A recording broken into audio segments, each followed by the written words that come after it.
दोस्तों, आज हम आपको हजरत बहलूल और एक बच्चे का सच्चा वाकया सुनाने जा रहे हैं, जिसे सुनकर आपके रोंगटे खड़े हो जाएंगे। आखिर उस बच्चे ने ऐसा क्या कहा कि हजरत बहलूल बेहोश होकर गिर पड़े। इस कहानी को पूरी तरह जानने के लिए वीडियो को आखिर तक जरूर देखें। अगर वीडियो पसंद आए तो उसे लाइक करें और चैनल को सब्सक्राइब जरूर करें।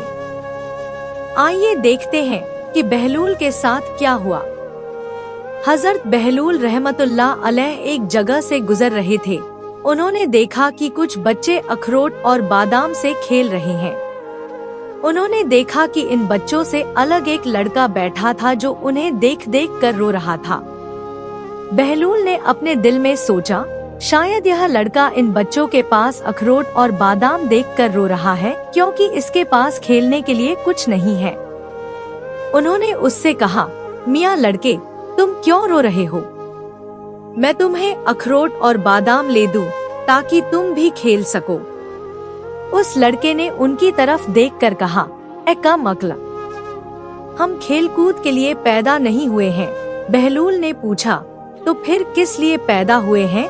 लड़के ने जवाब दिया, ज्ञान प्राप्त करने और अल्लाह की इबादत के लिए।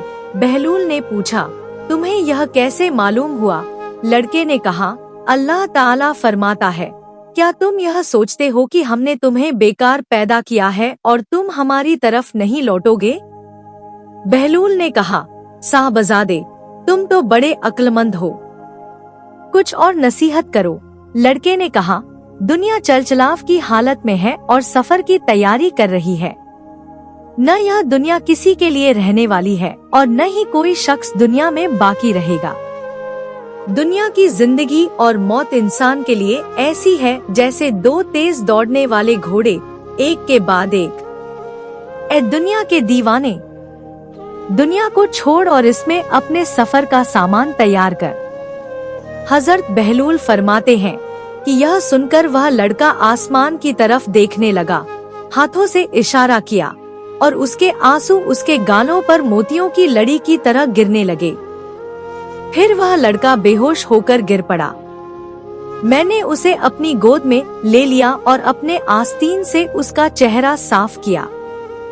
जब उसे होश आया तो मैंने कहा, साहबजादे, तुम्हें क्या हुआ? तुम तो अभी बच्चे और मासूम हो, तुम्हारे नाम कोई गुनाह नहीं लिखा गया। उसने कहा, बहलूल, मुझे छोड़ दो, मैंने अपनी माँ को देखा है, जब वह आग जलाती है तो छोटे छोटे तिनके बड़ी लकड़ियों के साथ नहीं मिलाए बिना आग जलती नहीं। मुझे डर है कि कहीं जहन्नुम के ईंधन में छोटे तिनकों की जगह मैं न हो जाऊं। फिर मैंने कहा, साहबजादे, तुम तो बड़े होशियार हो, मुझे कुछ और नसीहत करो। लड़के ने कहा, अफसोस, मैं गफलत में रहा और मौत मेरे पीछे है। आज नहीं गया तो कल जरूर जाना है। दुनिया में शरीर को कीमती कपड़ों में छुपाया तो क्या फायदा? आखिरकार मरने के बाद यह शरीर मिट्टी में मिल जाएगा। कब्र में मिट्टी ही ओढ़ना और बिछौना है।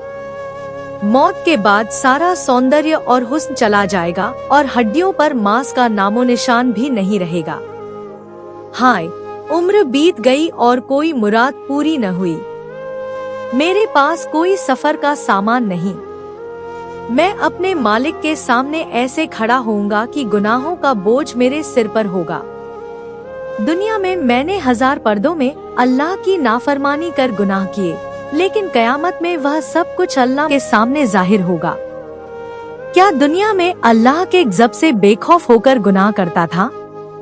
नहीं, बल्कि उसकी मगफिरत और रहम पर भरोसा था। वह चाहे तो सजा दे, चाहे तो अपने रहम से दरगुजर कर दे। हजरत बहलूल फरमाते हैं, जब वह लड़का अपना वाज कहकर खामोश हुआ, मैं बेहोश होकर गिर पड़ा। जब होश आया तो मैंने उसे बच्चों में ढूंढा, लेकिन वह कहीं नहीं मिला। बच्चों से उसका हाल पूछा तो उन्होंने कहा, क्या तुम उसे नहीं पहचानते? मैंने कहा, नहीं। उन्होंने कहा, यह लड़का हजरत सैयदना हुसैन इब्न अली इब्न अबी तालिब रजी अल्लाहु अन्हु की औलाद में से है। मैंने कहा, मुझे तो पहले से ही एहसास था कि यह किसी बड़े ही शानदार दरख्त का फल होगा।